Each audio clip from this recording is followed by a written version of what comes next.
In this episode of our photography review show, we're gonna review 57 photos from 24 photographers.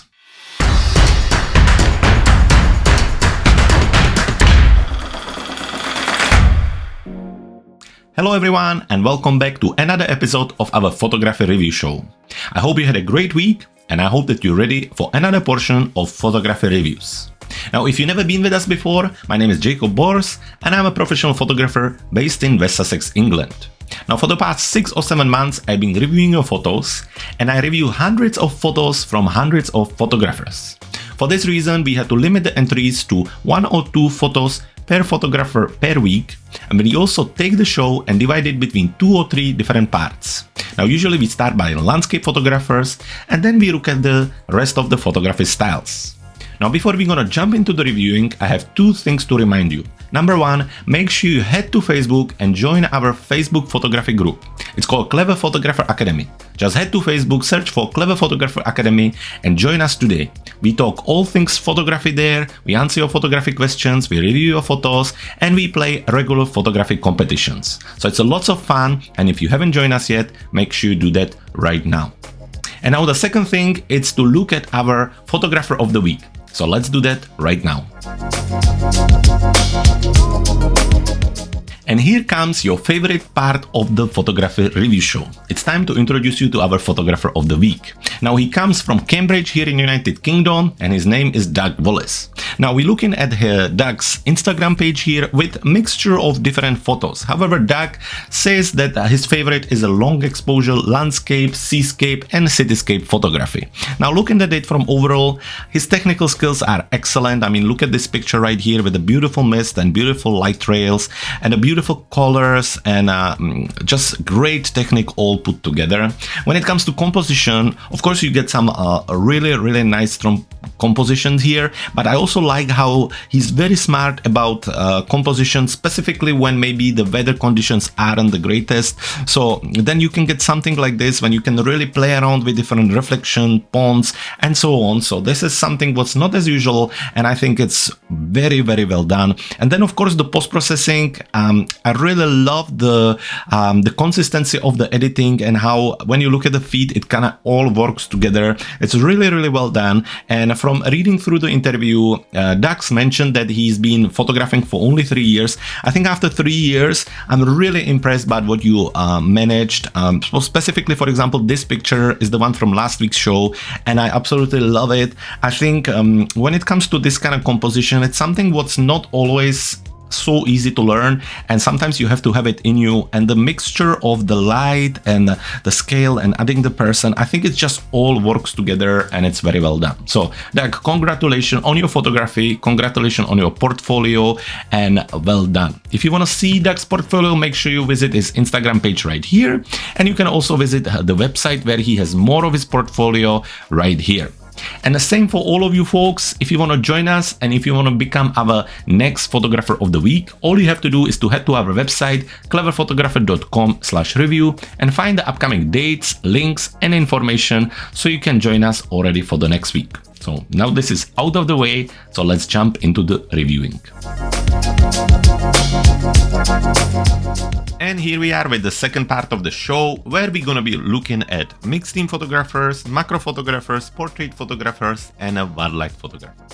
So let's jump straight into it. Let's have a look at the mixed team photographers. Those are the photographers where they send us 2 different photography styles. Like in this example, for example, a wildlife photo and then kind of landscape photo right there. So let's start with it. Let's have a look at Jesse here. Let's jump into it and let's see what we have. Starting by looking at the camera details, between the two, it seems like it's the same camera. It's an Olympus M1 Mark III, and the lens on this one is an Olympus 100-400. Now, when we look at the camera setting, we're looking at ISO 1000, 400 millimeters, f7.1, 1/1000th of a second. Now, looking at the image right away, you can see the ISO 1000 on it. You can see a lots of noise, specifically at the background and the kind of darker and brighter areas. It's not as bad on the actual animal, but the background, you can see it a lot. So that's probably the first thing I would be kind of looking at. I think the f7.1 creates quite nice depth, so that works quite nicely here, obviously creating kind of almost like a bouquet background. You can't really recognize what it is, but it creates quite nice contrast with the animal, so that's done quite nicely.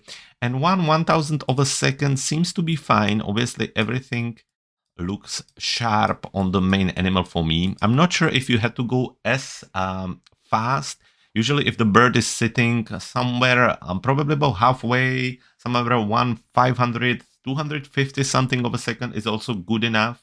And that would allow you to bring the ISO down and basically get reduce of all of this noise here. So probably looking at it like this, the sharpness is there, the depth of field is there, the light is quite pleasant as well. However, the noise is really way too big and quite distracting to the point where it starts to actually remove some of the texture from the animal itself. So I'm sure you know, however, it's good to kind of repeat that and know that obviously the goal is always to stay as closest to 100 as possible. It's totally not possible all the time, but that should be always at the back of our mind. We want a sharp photo with as less noise as possible, because those are the two things which are quite tricky to fix in a post-processing afterwards and something we need to kind of look after. Then we're going to look at this picture right here. And again, we have a same camera, but different lens. This time it's a 40 to 150. Again, ISO very high, 2000 this time, 40 millimeters. You were on f9 and 1/1600 of a second. Now this looks like very bright scene. So there really shouldn't need to be need for the high ISO and also this quite high shutter speed, because I assume there probably wasn't much movement. Even if there was a movement, because of the brightness, the shutter speed could have probably been a little bit slower and your ISO could have been easily around 100 on this one. And obviously with the 2000, just looking at the background, you get to the point when you're almost starting to get the structure and the trees disappearing. So something really, really to look at. Jesse, just starting to look at the two pictures. They're both very lovely. However, the ISO is something you really need to look at. So when shooting on a day like this, always on a camera setting as close as 100, depend what the camera allows you to. So let's say ISO 100. Then in this case, quite simple scene with obviously some items right in front of you. So I would go for f11. And maybe go to aperture mode and see what the shutter speed allows you to do. However, really the ISO needs to be a little bit lower. Other than that, obviously there is a sharpness in the foreground, which is quite nice. The light is a little bit more harsh here. You can see quite heavy contrast between the brighter parts and darker parts. And the back, yeah, it really almost looks like it has a certain haze and a lot of noise all the way throughout. Now, that brings us to the composition, which this is quite interesting. I quite like the kind of view over the head. I'm not sure about the background because I think there's a lot happening there and it's a little bit of unbalance because of these trees here. But the foreground with the kind of view over these plants here looks really cool. I really like the mix of different colors. It's kind of either early autumn or more like early autumn view with the different colors peeking through already. And in a combination and a contrast with the ground, I think it looks quite cool. Now, when we look at this one, I actually really, really like the picture. I think the position of the bird is very, very nice. You know, you could obviously crop a little bit of the top and side to bring more the bird to your kind of lower third, but it's still very, very cool. There is the kind of active place in front of the bird where he's facing and when he's positioned, so that looks good too. The color contrast also works for you in this case. The depth, even though it's really blurry, I think really helps, and I think it's very, very lovely. So this is very, very nice picture and very well composed, which brings you obviously to post-processing. I know you can do some of the noise reduction in actual Lightroom, and that's what I would suggest you to do. It's always good to kind of go for the formula where you go for sharpening, let's say around 80, and then you take the number 100, you minus it with your sharpening. So in our case, 100 minus 80 is 20, and that's how much you apply in your noise reduction. Now, because you put lots of sharpening, it also applied it to the sky, so you can reintroduce the noise. So what you need to do is masking. And you can open this little drop-down box, and there is a masking. And you click on masking, and you hold Alt or Option, and you go as far as here in this case. So basically, anything that is white or light gray is going to be sharpened. Anything that's black is not going to get sharpened. So let me show you before.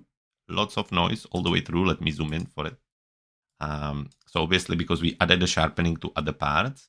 And with masking, if we go again to that 80 I was talking about, it's much better. So before, after, I hope you can see it. So that's something I would do. We can push the noise reduction a little bit if you think. However, you're going to see yourself, once you start to push it really high, you will start to get very soft edges on the actual main subject as well. So you probably want to find something where you're happy with the result. Now with a picture like this, there is an application called Topaz Denoise AI. It's not cheap. It's somewhere about 75 pounds, but it could help you to remove a little bit more noise on this one. And specifically where it's a background like this, where there isn't really clear structure, it sometimes does quite good job. So that's where I would take it from there. Otherwise, I think the rest is very nice.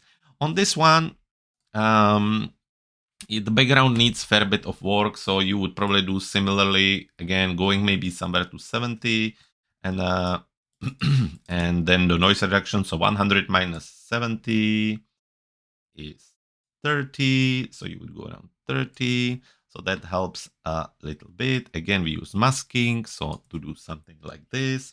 Then you see how this is all nicely saturated with the clear colors. This is all very diffused, so I'm not 100% sure how to help that. Maybe with a little bit of a brush, adding some saturation over there, but then at the same time, I would probably lower the exposure there, just to take the attention away from that part altogether. And that's about it. Not much we can do. I think some of it needs to be fixed a little bit already in the capturing process. Other than that, this one is nice, but I love this one. I think you've done very, very well here. It's beautiful capture. Well done altogether, Jess.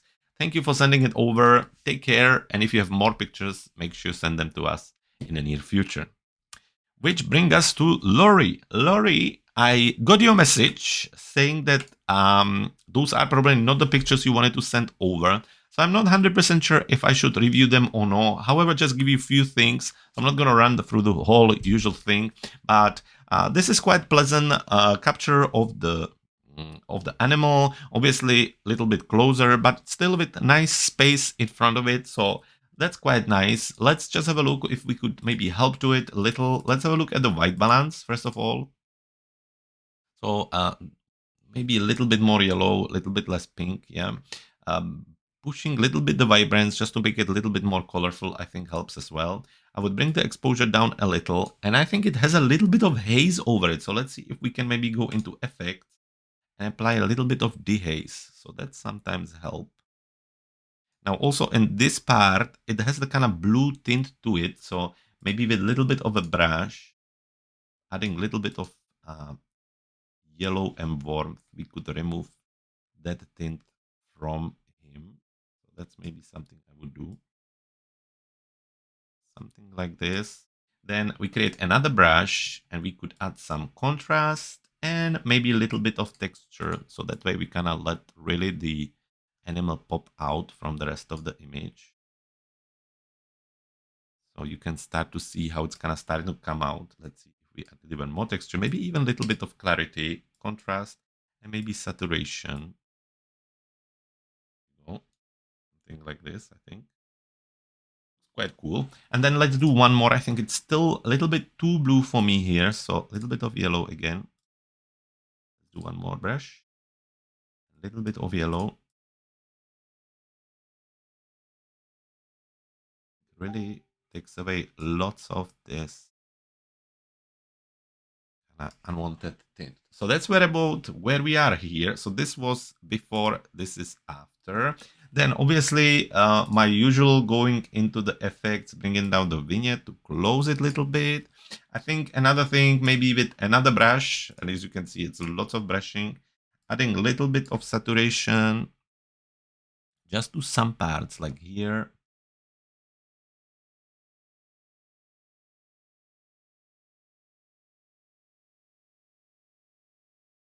one more brush, adding contrast, and clarity just to the part in front of him to kind of make it a little bit more realistic. And there we have it. So something like this. Can you see before and after? This is before, this is after. I think it helped a little, obviously helping to pop out the animal, make it a little bit more clear. I think it's quite cool. So well done. It's a beautiful, majestic animal. And as a part of like a little series or a part of capture, I think it's quite cool. Which brings us to this. So quite smart work with framing. Obviously, we kind of need to frame it or kind of crop it a little bit tighter for me. I think this whole blue part is unnecessary there. So let's see if we go for 16 on 9 and really go closer. Are we going to be able to avoid the top altogether? Maybe we will. Like this, that's what we're going to do. So that way we really get just the view through.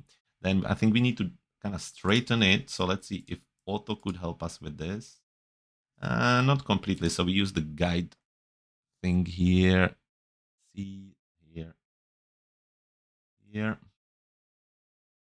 And I think that helps a little bit. So now we have just the view. Now I think this is way too bright and we want to focus in the center. So let's see if we could use a vignette for it. So maybe something like this a little bit. And then we need to use a brush and just a minus exposure, I think. Make it a little smaller. I know it's too strong now, but we will adjust that in a second.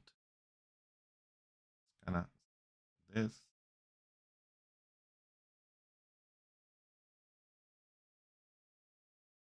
So not as strong, a little, but something like this. And then, yeah, adding a little gradient in the middle with a little bit of brightness to bring some of the attention. I think the middle altogether is a little bit too blue, so I think it needs some warmth and maybe some purple. So let's do that. A little bit more realistic. I have also other part. And let's see if we could also remove some of the haze again. So we use the dehaze to bring some of the details back on the mountain and on the front.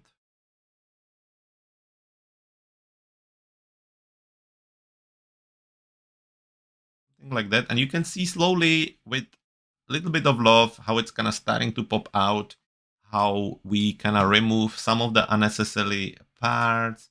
Again, push the blues on the mountains. Not as much. Something like this. Add some contrast. Not saturated. More of the dehaze. Yeah, and something like this. And then you kind of work it out. I'm not going to do the full thing, but hopefully, let's see, before, after. Hopefully, I mean, this is before. And this is after, just something a little bit different. I like the framing. I like your thinking. I think it would need a little bit more love. However, still quite cool. So, Laurie, I try my best. I think this one is actually after the editing quite cool. This one also interesting. Just a shame that it's all kind of hazed and blue and kind of disappearing a little bit, but the framing it's still quite interesting. So, Laurie, thank you very much for sharing the photos with you, with us. Take care, stay safe, and I hope to see more of your images next week.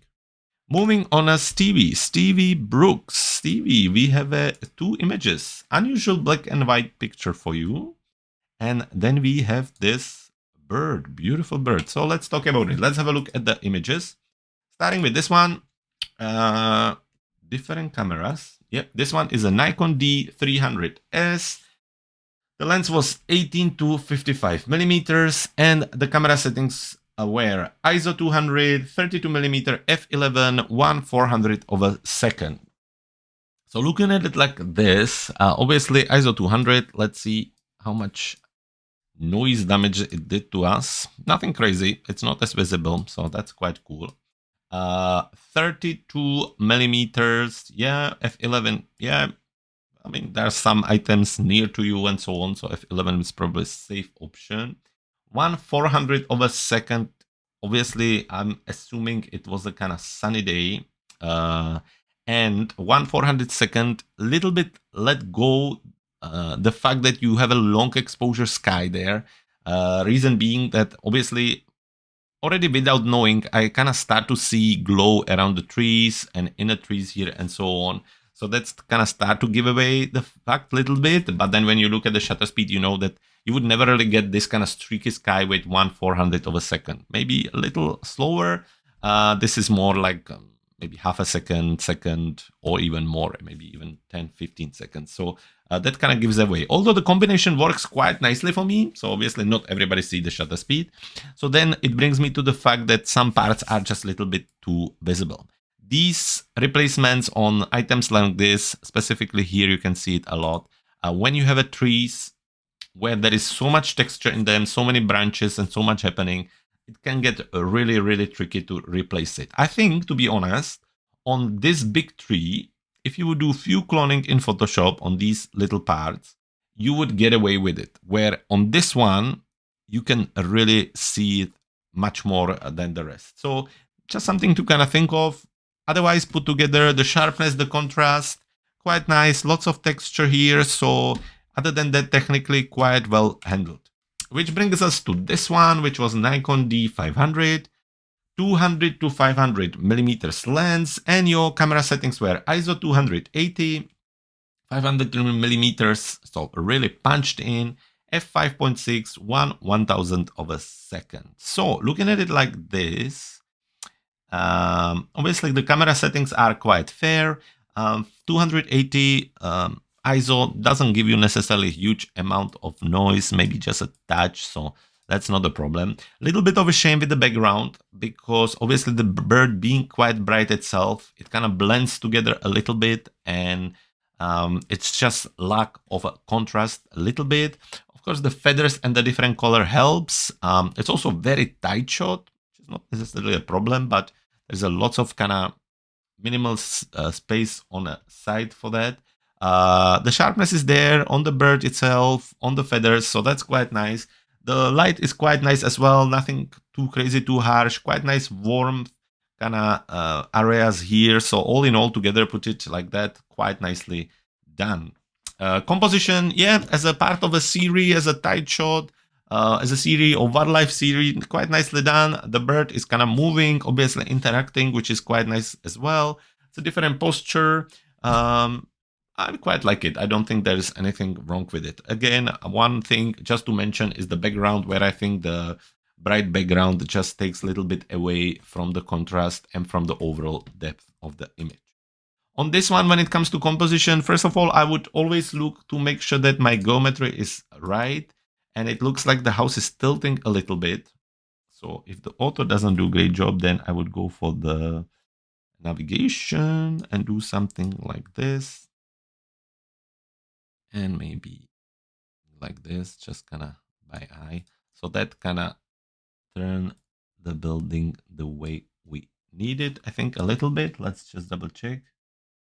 I'm right. Like this. Yep. Then second thing, as you probably know, it's not for everyone, but I'm not a huge fan of things being kind of cropped off, specifically where they are kind of dominant. This is your dominant foreground element. I kind of maybe wish that you would have turned on the side, so then this would be in the center. That would be your kind of main subject. And then these trees on the sides, if they would be kind of going away of the frame, is not a problem. However, here they kind of disappearing a little bit, so I think that's a shame. Similarly, here part of the bush is kind of disappearing, so that's probably a little shame there too. Now, talking about crop, since you're already cropping, I would probably go for the 16:9 here. Again, turn it just a little bit and then zoom in. So that way, the main subject and everything what's happening here is really filling the space and really making a little bit more impact than the kind of big crop. Now, obviously, the sky is very interesting. However, you kind of giving it almost 2/3 of your image, and in that case, you're kind of starting to wonder what the main subject is and so on. So that would be just something I would maybe look at. The conversion to black and white is quite nicely done. I always like to push the contrast a little bit more and maybe play around with things like clarity and texture. Also maybe black and white to see if I can kind of push it a little bit further, just to make it a little bit more powerful and punchy. On this one, I like it. To be honest, I see a little bit of haze on it, so I think the dehaze would maybe help to pop it out altogether. The white balance is nice, everything is nice and open, there is lots of details, maybe a little bit of texture, and that's about it. So Stevie, thank you very much for sharing your photo with us. It's a pleasure to review it for you. Take care, stay safe, and send us more pictures as soon as you can. Which brings us to another Steve Wolofsky this time. So Stevie, we have 2 images again. Now this is absolutely epic sky over the water. Love this image. Very simple, but very powerful. And these birds are running away. There is a lot happening here. So let's have a look. Starting right here, looking at your camera. So this was Canon Rebel with the lens 18 to 200 millimeters. Now, from the setting, ISO 400, 90 millimeters, f9, 1/1250th of a second. Now, looking at it like this already, with 1/1050th of a second, you should have the birds sharp. So I don't understand. It looks like your sharpness is at the back where the waves are rather than on the birds. When I zoom in on the birds, you can see how soft they are. So that's quite strange. And I think it's something to do with the focus mode you're using on your camera and the where you're pointing the focus, kind of, the little kind of, sometimes it's a square, sometimes it's a multiple points and so on, because it really seems like there is much more sharpness here at the back than the front. Maybe this bird is also sharp, but then they are really kind of not sharp. So that's a shame. The light is a little harsh as well, like a big contrast between the brighter parts, darker parts, and the quite harsh shadows. So that's also a shame.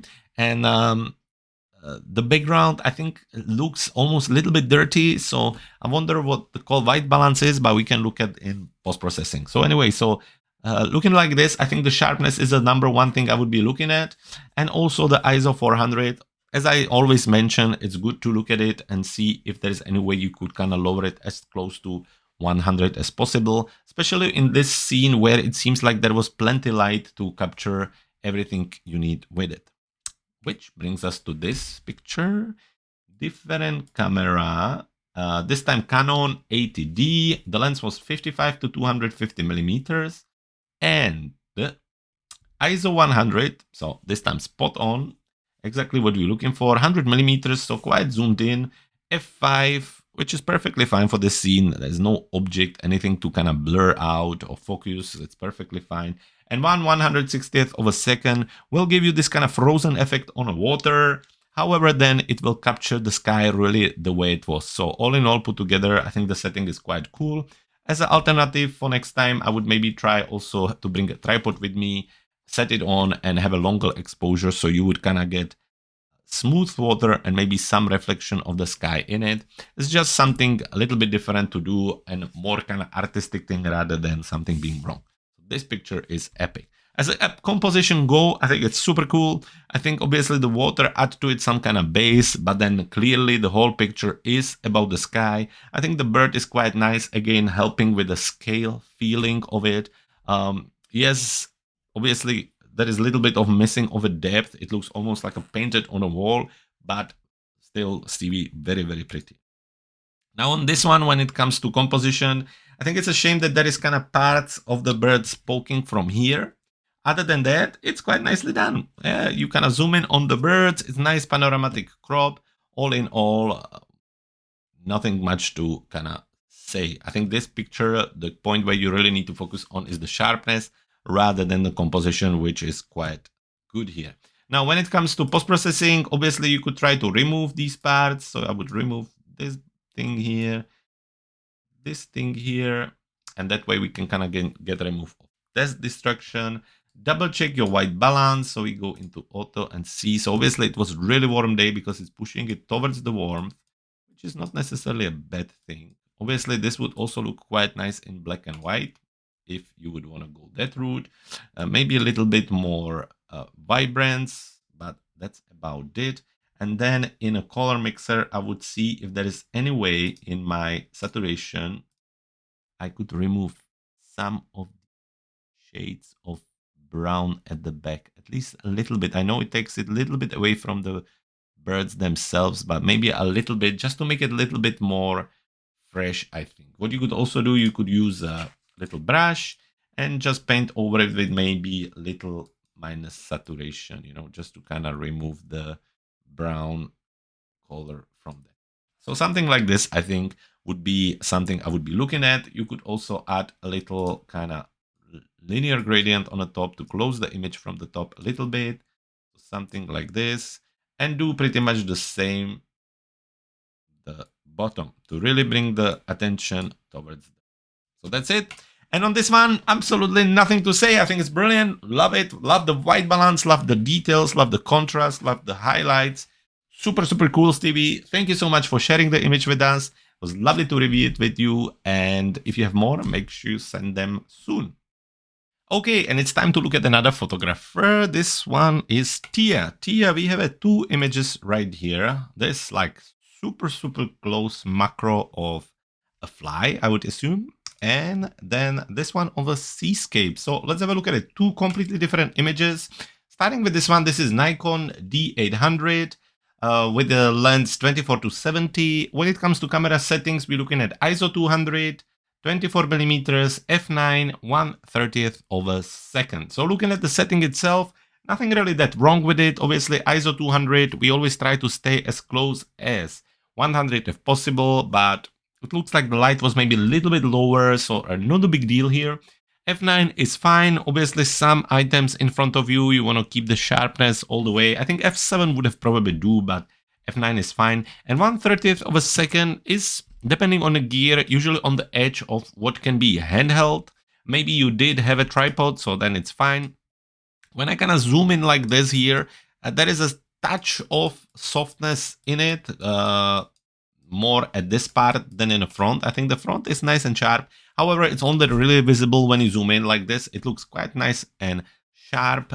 Looking at it like this, the light is quite nice, quite diffused with some warm touch to it. The sky has a sun texture, which is quite nice. So the exposure was quite well done.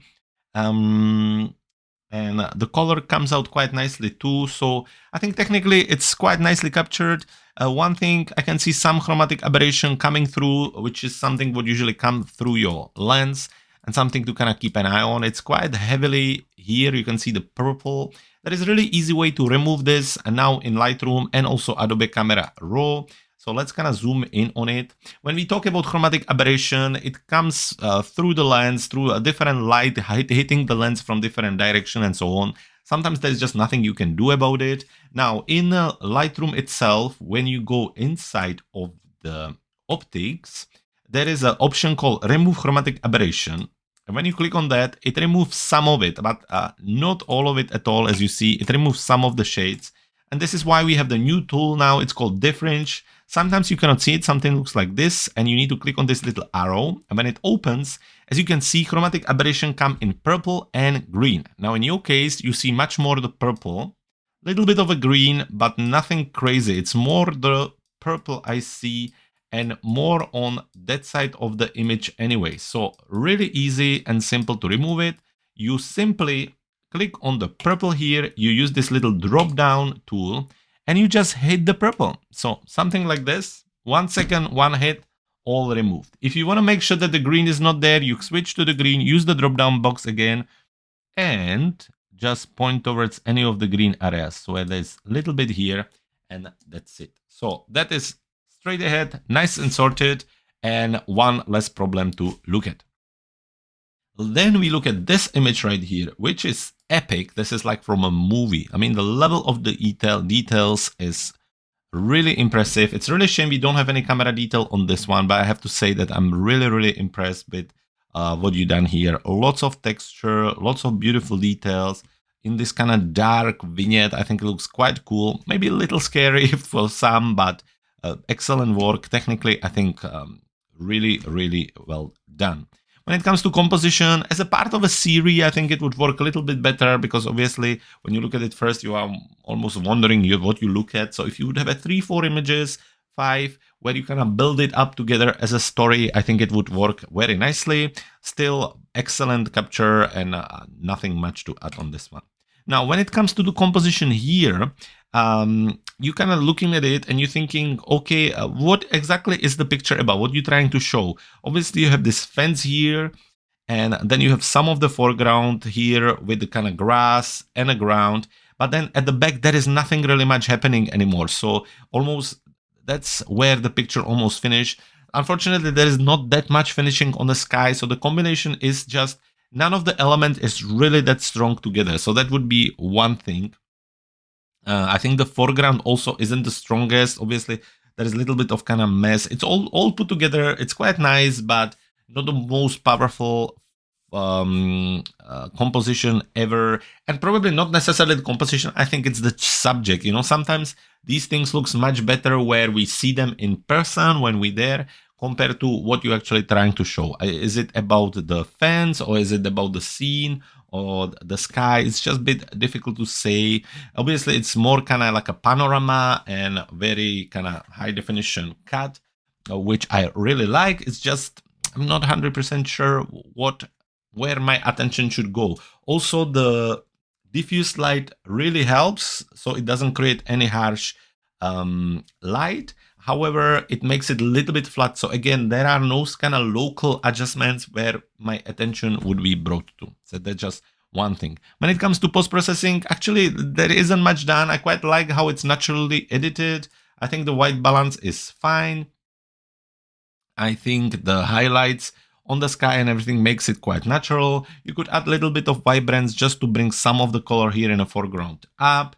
You could obviously go into the something like for example, a curve and see if you could maybe push some parts up a little, some parts down. So just maybe something like this by creating little S-curves, some of these little light rays pop out, and I think it helps all together. Maybe a little vignette as well would just close the image a little bit more and make it a little bit more dramatic. I think not as far, maybe somewhere about 15. And then we can create a little more glow, I think, on this part, just by adding a little radial gradient, maybe push the bright and purple and the exposure, and then bringing down the clarity, just creating a little glow on a side, creating something like this. So that's about it. Tia, thank you very much. When it comes to post-processing on this one, I don't have anything to add. I think it's beautiful, beautiful done. And you should be really proud of this capture because it's wonderful. I'm really happy that you share it with us. It's something what you don't see every day and it's excellent. So 2 completely different pictures. Thank you for sending them over to us and make sure to send us more if you have any as soon as possible. Which brings us to the last mixed team photographer, and that's Zdenek. Zdenek, what do we have here? We have some antelopes, or definitely South African animals, poking through the foliage here. And then we have this very cloudy rock here. So let's have a look at it. Let's have a look what we're talking about. This one is a Canon 600D with your 18 to 55 millimeter lens. So when I look at the setting, ISO 100, spot on, 55 millimeter, obviously that's the limitation of the lens. However, 55 millimeter usually gives you very realistic kind of proportion and distortion. So that's good as well. F10, keeping everything nice and sharp. And 1/250th second help us with keeping the clouds nice and defined rather than just becoming this white blobs of color. So I think technically, when it comes to your setting, it's quite nicely done. When we zoom in though, looking at it like this, I think this is all a little bit soft and most of the sharpness on this one. So maybe F10 didn't really, I wonder if you could have pushed it a little bit more. It also could be just the transition to the actual image. I really love the shape of it. I think it's quite nicely done. It's a very dramatic scene. Let's see, no noise, so that's good as well. It's kind of a little bit underexposed, which I like because it brings lots of details up. But that's about it. So technically, quite well done. Not 100% sure about the sharpness, if there could be a little bit more done here. But all in all, like when I look at it like this, it's nice. The light is nice, and the clouds just makes it very, very cool. Now, talking about this one, this is a different camera. This is Nikon Coolpix P900. I have to say I see the Coolpix more often now than before. Something what's quite commonly used, I guess. ISO 800, which is on a higher note. 71.4 millimeters, so it's gonna zoom. F5, 1/500 of a second. 1/500 of a second is cool.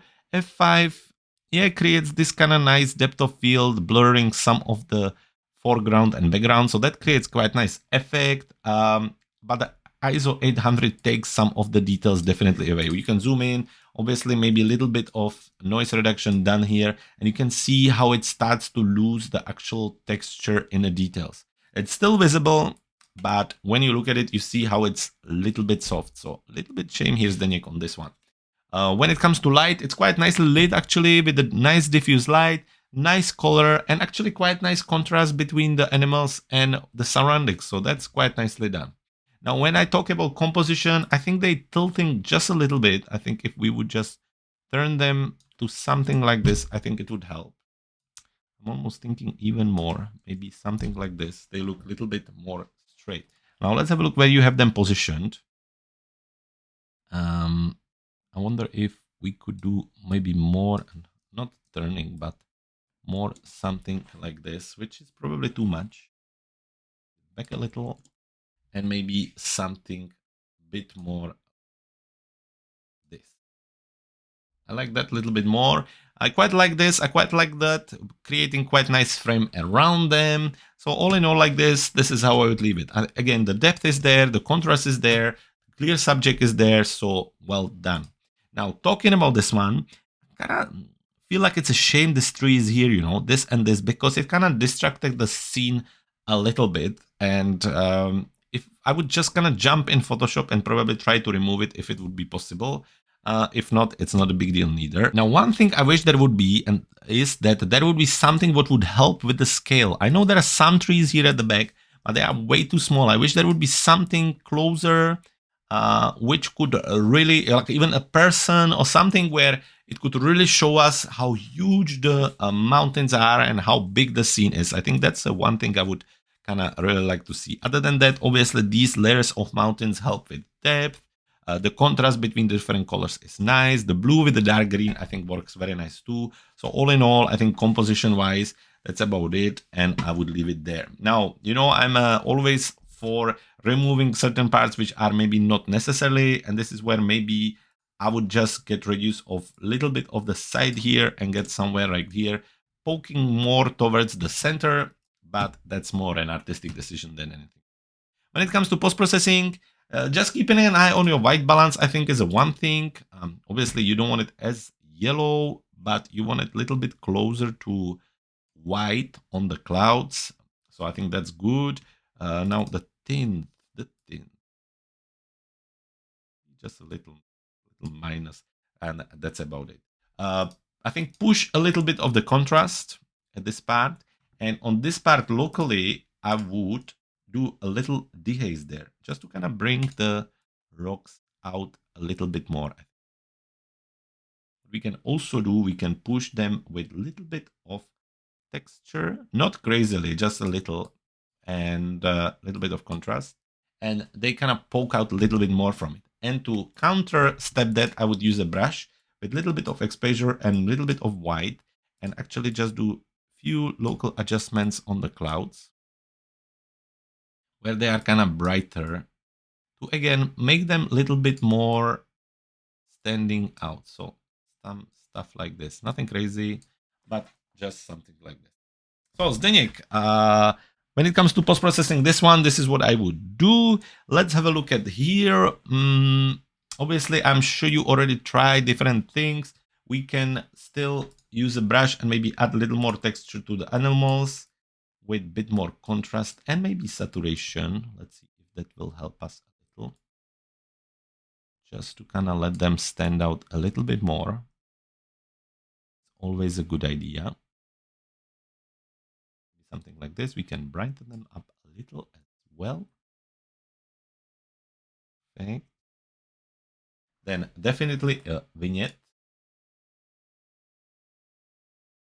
Them more in attention. And I think in overall, let's see the exposure. I think the exposure needs a touch. And then let's just quickly double check the white balance because I think it's more on a green side. So I think a little push from pink, maybe not that crazy, but a little push from pink help, simply because obviously, as usual, where the camera sees so much of the green color, it kind of takes it and start to push it in other parts of the image, which in this case were the animals. So something like this is where I would leave it. I think it looks very, very cool. I think we got the most out of it.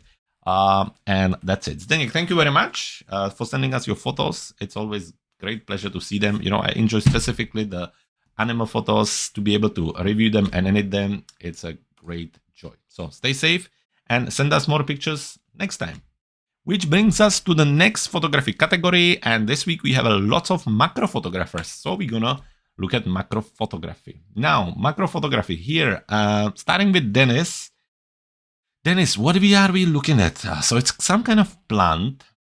So let's have a look if we have any camera details, and we do. This is Canon Rebel T6 with the lens 18 to 55 millimeters, and from the camera setting ISO 100, 37 millimeter, f5.6, 1/6 of a second. So looking at it like this, the sharpness is there. There is a little bit of noise poking through, and I wonder if that is because of the gear, because ISO 100 shouldn't really bring that. But as you can see, sometimes low light situation as well does that a little bit. There is a touch of that, but nothing crazy.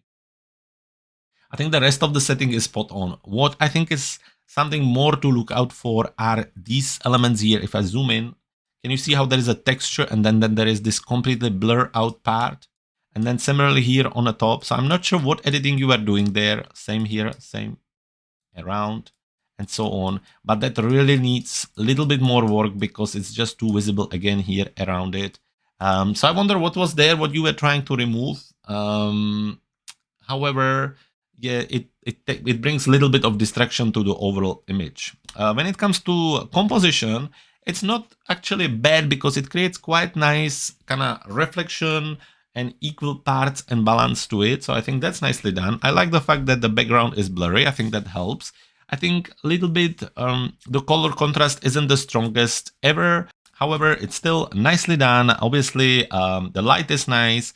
And that's where we would leave it. Now, when it comes to post-processing, double check your white balance. I think it's a little bit too much on the yellow side. I wonder if we go through auto, it brings it all the way down, but we don't want it all the way down. But maybe -12 is somewhere to go. I think push a little bit the vibrance and maybe push a little bit the contrast. That's what I would do. And then most importantly, you really need to investigate where you're getting these blur parts because they are just really visible. So Dennis, I'm sorry I can't help more this week, but this is something what you need to start with. Look at where these come from and what we could do with them. Other than that, thank you as always for sharing your photo with us. It's a pleasure to review it for you. You take care, stay safe, and send us more pictures in the future. Which brings us to John and two beautiful flowers. John Lister. John, what a lovely captures. Stunning, this one and this one. Let's have a look on the camera. So starting here, Nikon Z6 on both of them. The lens was 24 to 70 and your camera settings. ISO 100, 70mm, f5.6, 1/160th of a. So spot on setting, first of all. Brilliant f-stop. Because what I really like, first, I love the black background, which really works here with a little bit of the flower visible. I love the light, very diffused, even the lid, creating a really nice scene. Next thing, I love that most of the flower is in focus. I think I've seen soft defocus macro photos. I mean, defocus to death pretty much. You see these little pieces of flowers poking out, and I just think it's way overused, and I think this is brilliant. You get the back of the flower still visible, but soft, the rest of it really kind of full on with great framing. So well done, John. I'm really impressed. The camera setting is perfect. And similarly on this one, we talking again this similar black background, most of the flower in focus. It's the same lens, I believe, yeah. Pretty much same setting, just different shutter speed based on the light. Again, you see a little bit of the reminder of the flower there, and the texture just standing out, brilliant. So looking at both of them, when it comes to composition, I would just make sure that everything is nice and centered. That's about it. Similarly on this one, but they look like they are. That's good. And the composition is great. It's clear, clean, powerful, great looking. And to be honest, if I even continue with the post-processing, I actually have nothing to add to it. I think it's a great, great capture, beautifully done, very carefully with the black background, and just superb. One of the best flower macro photography I've seen, or flower photography I've seen for a very long time, John. Really, you should be proud of yourself. Well done. Congratulations. And thank you for sharing your work with us. It's a pleasure to review it. Which brings us to another macro photographer, this time Mike. Mike, we have this flower with lots of beautiful drops of water on them. Let's have a look at it. Starting by looking at your camera settings. Canon 40D, ISO 160, 300mm, so really zoom in, f8, 1/125th of a second. So looking at it like this, I don't see anything wrong with your camera setting. I think that's spot on. 300mm is really kind of punched in with very dark and soft background, which creates quite nice contrast into the color of the flower, so that works nicely. Now, when I zoom in a little bit more, one thing I'm just it's not as sharp as I wish it would be. That could be with the transition or the export of the image into the JPEG. So this is not JPEG, this is a RAW file. Let's have a look. No, it's a TIFF. But still, I just wish there would be a little bit more sharpness in these kind of areas. There are at certain parts, but some of them are just a little bit softer the way I'm looking at it from here. Other than that, the light is great. The drops are great, creating really nice effect. The contrast is beautiful and very well handled. Which brings us to composition, which I think is also very well done. The kind of flower leaning here into the space with the darker background create a really, really nice effect. Lots of these drops, again, creating a very kind of dreamy, surreal view, which I think works very nicely. And yeah, as a composition goes, it's nice. And then post-processing, I think it's all good. Double checking always your white balance, but I think this is where you kind of are, maybe a little bit of minus on the pink, just to kind of make the white a little bit more natural. And maybe just one thing, just with little brush, bringing up this little stern with a little bit of exposure, just to make it a little bit more visible, I think would help, because it's the part of the flower and you want to kind of see it. If you would really want to push it, you could push a little bit more on the overall contrast, just to create a little bit more, just to bring these colors a little bit more in contrast with the rest of the image. Other than that, Mike, I love the image. Well done. There's lots of work and thought went into it, and I think the result is brilliant. So thank you for sharing it with us. We have some incredible macro photographers this week, and this is definitely one of them. Moving on, next photographer, we have a Murray. Murray, we have a... Do I assume it's the same flower? Oh, I love series. So let's have a look at it. Murray, what we have here. So we're looking at Nikon D7000 with your Tamron 90mm, and from your camera setting, ISO 100, 90mm, f5.6, 1/160th of a second. So the sharpness on these parts is really nicely done. Lots of kind of softness in front and a background, creating quite nice depth of field. So that's well handled as well. Brilliant light, brilliant saturation, lots of texture. Love everything about it. Really, really well done. And that brings me to the second picture of the series. Obviously, I assume it's the same flower with, again, same camera, same lens. Similar setting, ISO 100, 90mm, f5.6, 1/200th of a second. Again, just bringing up some of the items, making them sharp, creating this really kind of surreal scene with a mixture of different colors. white, pink, orange, red, yellow, little bit of texture, little bit of thing. I think together the pictures are great and I really, really love it. Now, as the composition goes, it's all about these two pictures really to be together. So that's where I would just gonna keep an eye on. The contrast works very nicely here. It's a very tight shot, but still very nicely done. And this one I love. I love how you kept everything from the flower in it. I think that's really important. I really love with your work with the depth of field. It's brilliant. This kind of texture, this is like you look at it and you're thinking spring. You really want the spring to come and the flowers open up and just start the warm weather, get rid of this great sky. So well done, Marie. Love it. Post-processing, I have to say, absolutely nothing I would add here. I think it's very natural, very powerful, very saturated, and just amazing. Really, like on a cover of the magazine to look great. In a combination, printed on a frame, excellent as well. So Marie, this week, I'm sorry I can't tell you much on what to improve, but I think you done excellent job. And that brings us to Tony Messner. Tony, to be honest, I wasn't 100% sure about what I should put your photos into. I mean, we can easily put them in a mix. So it was macro photography because I was looking at this shape here. However, it could be anything. So really, when I'm looking at two of the images, I'm thinking more about capturing textures and really close-up details. But I think textures is something what really poke out for me. Obviously, these items and these textures are very pretty, full of details, full of elements. This one more kind of stone textured, very kind of grungy look with the different contrasts, different light, different colors, and different shadows. On this one, a little bit different texture with the kind of circle white gradient with the black things in it. If you would probably zoom out of this, if you would kind of do something like this, it could almost look like some kind of marble, something like that. It's just very interesting. So let's quickly look at your camera settings on those. And this time we're looking at Canon 5D Mark II.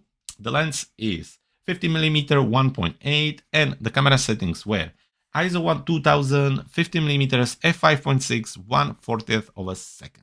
So I'm assuming really a kind of dark or a very low light situation since you had to push the ISO high, even though your f-stop was low and your shutter speed was slow. So I guess this was a darker kind of scene, specifically maybe at this area. Let's see how much of a noise it brought. And I'm quite impressed that there isn't as much noise as I would expect. Now, if I would open the shadows, you can see the noise a little bit more in these areas, but nothing too crazy for 2000 ISO. So I'm quite impressed for that. As a light, this one is a little bit harsher right here, but the rest of it is quite nicely done. Lots of details. So again, nicely done. And that's about it. Now, talking about this one, we're talking about the same camera, same lens. This time with the settings ISO 250, f2.8, 1/48 of a second. So obviously a little bit more light on this one, leaving us with less ISO, smaller number on ISO, so less noise as well, which makes it a little bit more crisp, bright, and colorful, but still very nice. The light, again, is very nice, creating a really nice contrast. All in all, put together, very nice.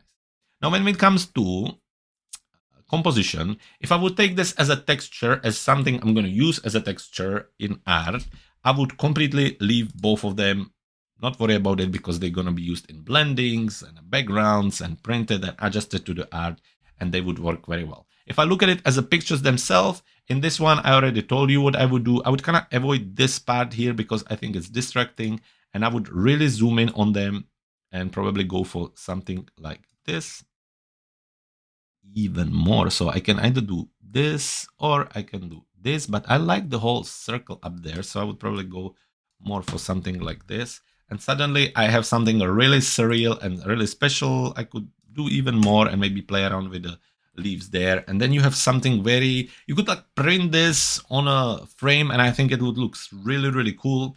Very nicely done. On this one, again, if it would be a texture, I would leave it. Other than that, I would probably maybe go for something like a panoramic view and maybe poke it back a little. So we kind of working with these leaves as a subject, kind of bringing it in like this. So I would probably zoom in even more, making sure they are in a center here. Something like this. And suddenly you have kind of different texture here. You have leaves here, and you kind of working out with that. Maybe we still have a piece here. So something like this.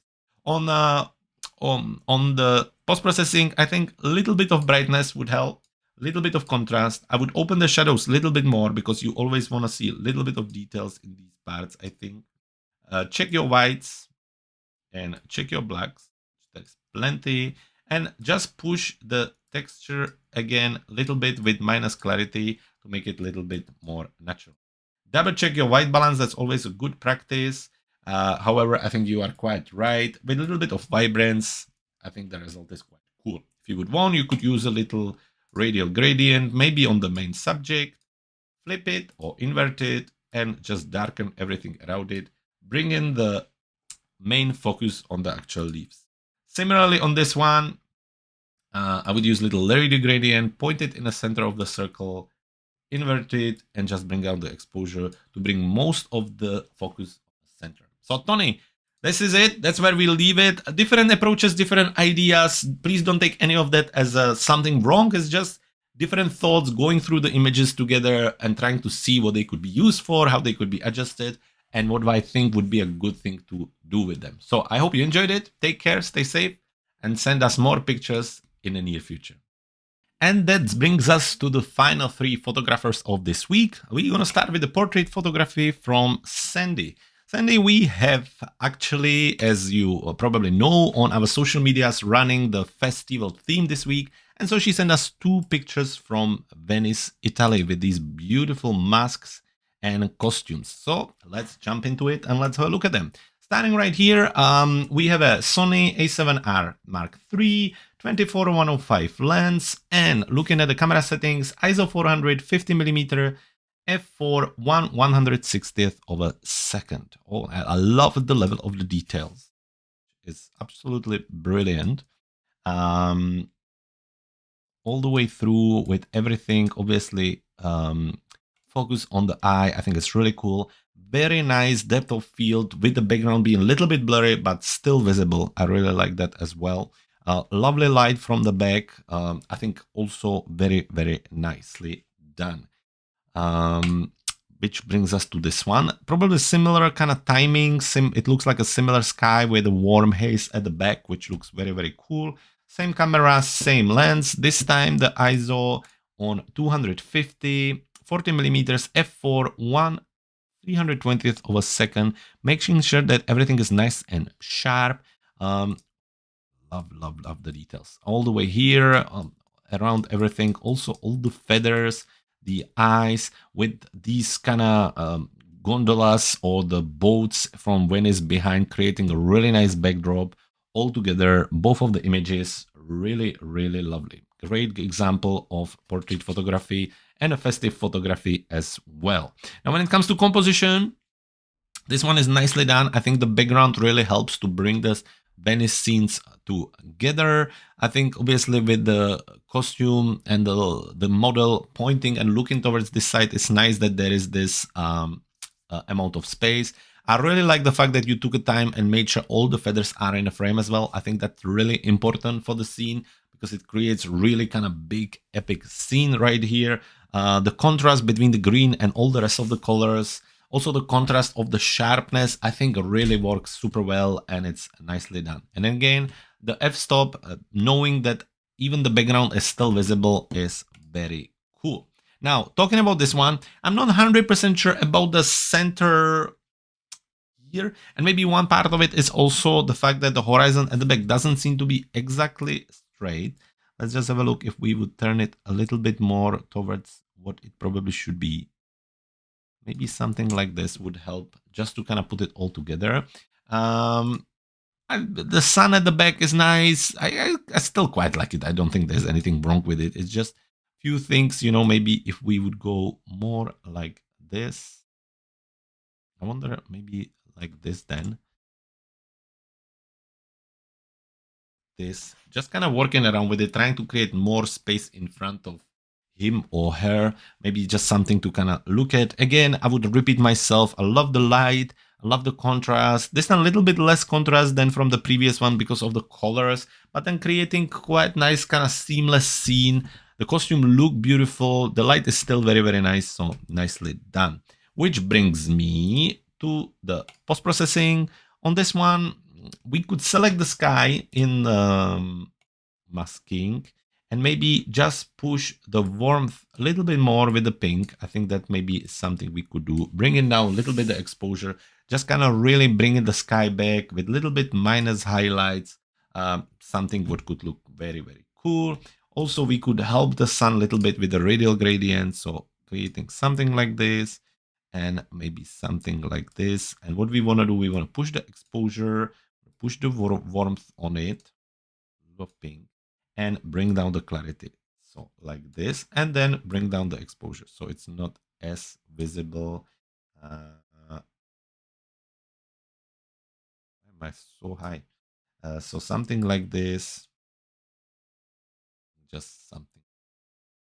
This would maybe help just to kind of highlight the sun a little bit more and making it a little bit more interesting. Or if you don't want to use the radial, you could also use linear and just bring a little bit of warmth from this side altogether. I'm taking away the edits. Here, create new mask, linear gradient, pop it here, and a little bit of warm glow, I think, just to kind of help point it towards person would be what I would do. Then you can always play around with a little bit of the contrast. Obviously, it's just some kind of dodge and burn, really just kind of highlighting some of the brighter areas of the costume, and then equally doing the same and darkening some other areas, making it a little bit more contrasty and a little bit more fun all together. Strong and something. So I think before, after, just something a little bit different and something maybe to look at. Similarly here, let's have a look. I mean, Sandy, just to make sure, if I wouldn't touch the images, they are still incredibly beautiful. So nothing to worry about. Just kind of trying to do a little bit different things.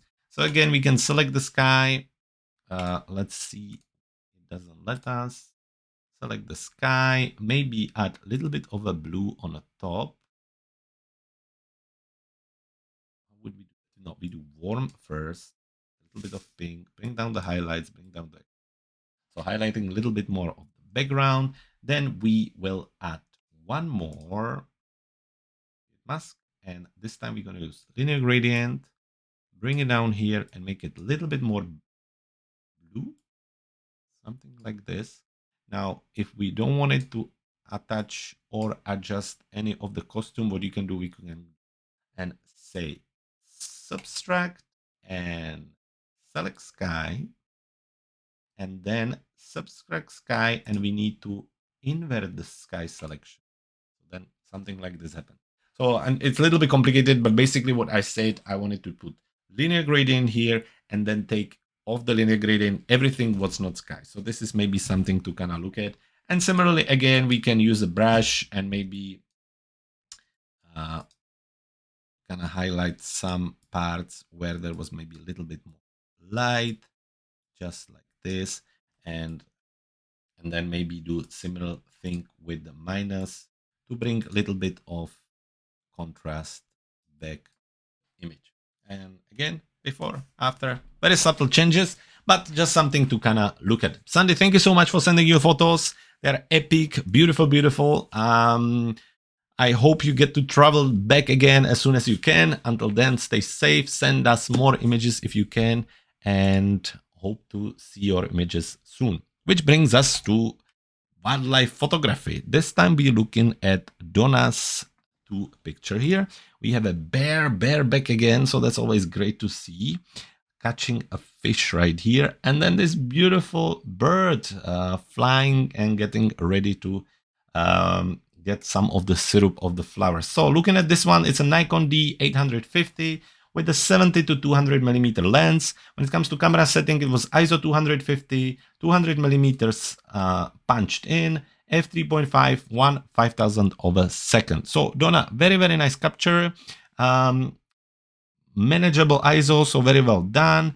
Obviously, with the f3.5 and the 200 millimeters, the background is pretty much blurry all the way through, but then the subject really nicely stand out. So I think that's very well done. 1/5000 of a second. I don't really know. I never captured these birds and how fast they are. So actually something to maybe keep an eye on. I just think one thing maybe which is a shame that there is no more color and a little bit more sharpness on the flower, but that's about it. The light is nice, diffused, nicely put together. Technically, very well done. On this one, you know I'm a huge fan of your bird pictures. ISO 100, so this is much lower than the other pictures I saw. f5, 1/400 of a second and 164 millimeters. So let's have a look. 1/400 of a second, which is much better, very good sharpness on the fish, on the animal itself. Obviously, there is a little bit of softness at the back, which will happen with f5, but nicely done. Even with 1/400 of the second, you get this kind of a nice frozen effect of the water, which looks very cool. Water coming from the fish looks very cool. So very, very well done. Love it. Which then brings us to composition. I think maybe a little bit, let's just open this, a little bit less on this side wouldn't really hurt. Just bringing you more space for the animal in front and making it a little bit more kind of divided. I think that's just about what I would do. The blur at the back actually helps. The contrast of the color is nice. The subject is clear. The storytelling is clear. So very well done.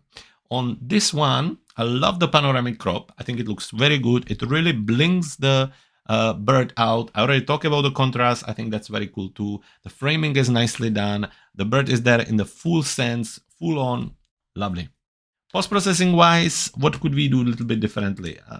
Always good to add another vignette, just like that. We could try to bring a little bit of texture on the actual bird.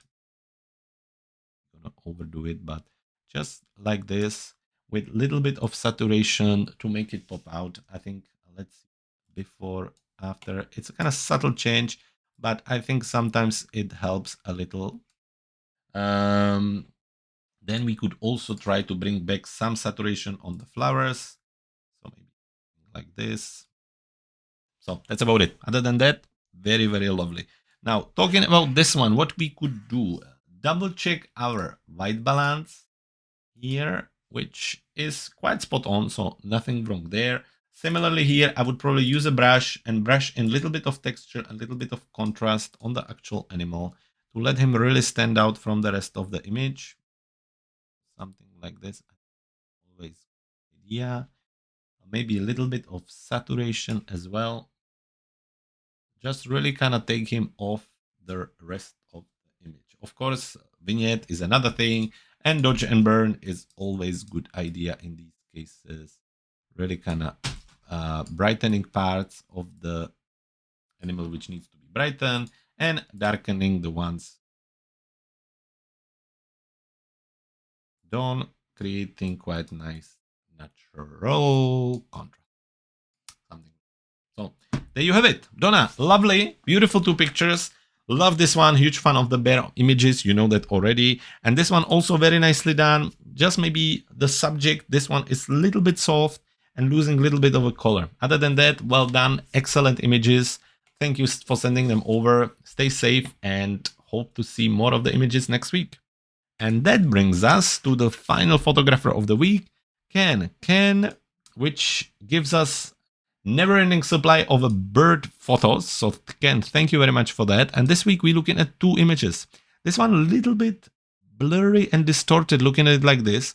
Although it's very lovely how he's catching the fish, but still not 100% about it's all kind of, it's just lots happening at the same time. Now I know that you're using your Nikon Coolpix. This time it's P1000. Now the camera settings, ISO 100, 71.9 millimeters, f5, 1/400 of a second. I wonder why is it all so soft and kind of distorted with just 71 millimeters. It's a little bit of a shame because I'm sure it was a very interesting scene. However, yeah, there is a lot of softness, lots of kind of not much contrast between the background and foreground, and it's all kind of melting a little bit together, Ken.